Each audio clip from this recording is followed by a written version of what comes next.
We're protecting your money this morning, at least hoping to, because Jordan Bartow is here. He is a branch manager with TVFCU, so good to see you. I got that wrong. You're an operations manager. Yes, I'm the branch operations manager for the credit union. That's very important because it's the operations that we're talking about. Because first of all, good to see you. It's good to see you too. And second of all, take notes as we talk, because you are here to really help us protect our money.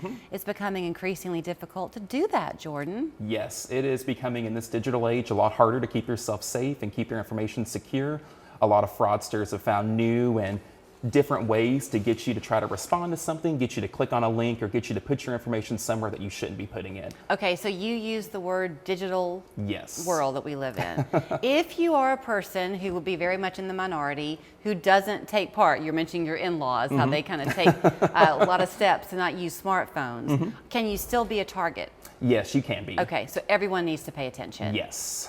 Okay. So there are a lot of different ways they can get a hold of you. One of the biggest ways now is by spoofing phone numbers. And so it can come through the means of them impersonating a bank or impersonating a different financial institution. Sometimes they'll impersonate a government agency, but they'll give you a call or they can send you a text. They'll claim that maybe you have a package caught in customs. Oh, I get this all the time. Your USPS package is at the whatever delivery station waiting for you. Click this link. Yep, you'll click the link and they'll ask you to confirm an address or confirm some piece of personal information so they could release the package and then send it to you.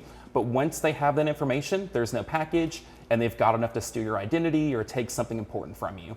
I know at the credit union, we've seen a risk of people impersonating financial institutions where they'll send a text and they'll ask you to go, log in to confirm your identity with your online banking information. You'll click on it.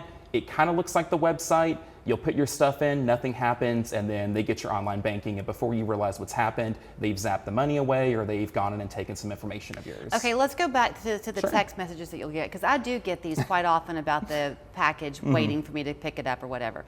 And I, for a long time, was nervous to even click the text. I've never clicked the link. Don't ever click the link. But it says on there, I think it says something like you can press stop to stop these messages or something to report.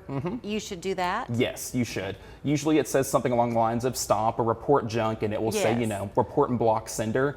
Do that every time. If you have questions or if you're expecting something and maybe it seems kind of legitimate, instead of responding back to the text or clicking the link, still report it, but then go on Google or go on, Bing and find that organization's phone number and give them a call. Okay. If it is legitimate, they can help you over the phone through a secure means without you having to go through that whole text message thing. I don't know if you were going to go here in our on-air conversation, but off air, you were just saying that these QR codes have really become the wild, wild west. And so if you're walking down the street and you see a sign for a lost dog, click the QR code, don't do it. Yep, don't do it. Don't scan a QR code. Be careful with what you hold your phone's camera up to, because you never know. You never know who's on the other side of that QR code. They'll make things look, legitimate, make things look nice and friendly, but in reality, they're trying to get you to go on there and do something or give away a piece of your personal information. Okay, besides the text messages that are coming in, anything else that you're seeing? So one of the biggest things is always the work from home scams, where people will post a job on like LinkedIn or on one of the social media websites promising you really good money to do not a whole lot of work, or maybe they send you a check. You have to send them back a deposit or buy something with it, but the check is fake, the person's fake, and by the time the check comes back and returns, you're out all that money. And typically you've sent a part of money back to them. Wait, they send you a check and people think they can deposit a check from somebody they don't know? Yep. So they'll go online, they'll fill in an application for a job. It might seem like a good work from home job. Oh, it's like a bonus, a sign-on bonus? Some type of sign-on bonus. Sometimes it is, equipment set up where they want you to go off and buy a computer or buy an item for them. And then, just to get yourself going. But in reality, it's not legitimate. It's something where they're trying to get you to put a check in your account, trying to get you to send them part of the money back, and then by the time the check returns, they've made off and they've gone away. Are you able to see any kind of trend for who gets targeted, or is it just a random thing? It is anybody and everyone. Everyone seems to be pretty much targeted pretty equally and pretty evenly.